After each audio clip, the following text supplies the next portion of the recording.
സർക്കാരാണെങ്കിലും അതോടൊപ്പം തന്നെ സന്നദ്ധ സംഘടനകളും രാഷ്ട്രീയ പാർട്ടികളാണെങ്കിലും ആ ഘട്ടത്തിലുണ്ടായ ഒരു വേഗതയുണ്ടായിരുന്നു ചേർത്ത് നിർത്താൻ. അത് പൂർണ്ണമായും അങ്ങനെ ആ ഒരു വർഷം കഴിയുമ്പോൾ പൂർണ്ണാർത്ഥത്തിൽ അത് കണ്ടിന്യൂ ചെയ്യാൻ ആർക്കും കഴിഞ്ഞില്ല എന്ന് എനിക്ക് തോന്നുന്നു, അല്ലേ?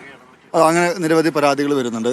ദുരന്തബാധിതർ നേരിട്ട് ബാധിച്ചവരുടെ ഭാഗത്ത് നിന്ന് അടക്കം വരുന്നുണ്ട്. പക്ഷേ അതിൽ തന്നെ എടുത്തു പറയേണ്ടത്, ഇപ്പം ഈ ദുരന്തബാധിത ലിസ്റ്റിൽ ഉൾപ്പെടാതെ പോയ കുറേ അധികം പേരുണ്ട്. അവർ സാങ്കേതികത്വത്തിൻ്റെ പേരിൽ മാത്രമാണ്. നമുക്കറിയാം, ഒരു സർവേ നടത്തി വിദഗ്ധ സമിതി പരിശോധന നടത്തി. അപ്പോൾ ഈ ദുരന്തം എഫക്റ്റ് ചെയ്തിട്ടില്ല എന്ന് അവർ കണ്ടെത്തി, താമസയോഗ്യമാണ്, ആ പ്രദേശം താമസയോഗ്യമാണെന്ന് കണ്ടെത്തി. അങ്ങനെ ആ ദുരന്ത ബാധിത പട്ടികയിൽ പെടാതെ പോയ നിരവധി മനുഷ്യർ. അതിൽ ഏറ്റവും എടുത്ത് പറഞ്ഞ് നമ്മൾ തന്നെ വാർത്ത ചെയ്തിരുന്നു മുമ്പ്, പാടികളിൽ താമസിക്കുന്നവർ.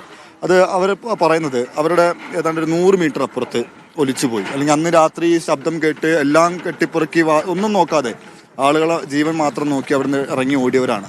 അവർ ഇന്ന് സുരക്ഷിത സ്ഥലത്താണ്, അല്ലെങ്കിൽ പാടികളിൽ താമസിച്ചിരുന്ന അവിടെ ബാധിച്ചിട്ടില്ല എന്നാണ് അവർ ദുരന്തബാധിത പട്ടികയിൽ പെട്ടിട്ടില്ല. അവരുടെ വലിയ വിഷമമുണ്ട്. കാരണം അവർക്കിപ്പം സർക്കാരിന്റെ സഹായം കിട്ടുന്നുണ്ട് ഈ വാടക ഇനത്തിലെല്ലാം.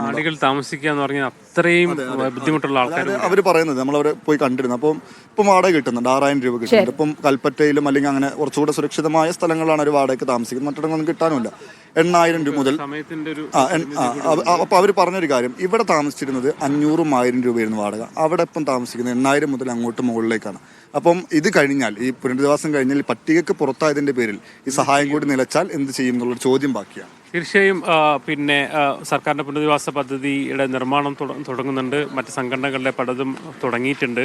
പക്ഷെ ഇതിലൊക്കെ പെട്ടുപോകാത്ത ആൾക്കാർ, അല്ലെങ്കിൽ ഉൾപ്പെടാത്ത ആൾക്കാരുടെ കാര്യം, കാരണം ഒരു വർഷം കഴിഞ്ഞ് നമ്മൾ കെട്ടിടം പൂർത്തിയായില്ല, നമുക്ക് ആരെയും പരാതി പറയാൻ ഈ ഘട്ടത്തിൽ കഴിയില്ല എന്ന് വെക്കാം. പക്ഷേ ആ പുനരധിവാസ പട്ടികയെങ്കിലും പൂർത്തിയാക്കാനുള്ള ഒരു സന്നദ്ധത, അതിനുള്ളൊരു കാര്യക്ഷമതയെങ്കിലും സർക്കാർ കാണിക്കേണ്ടിയിരുന്നു.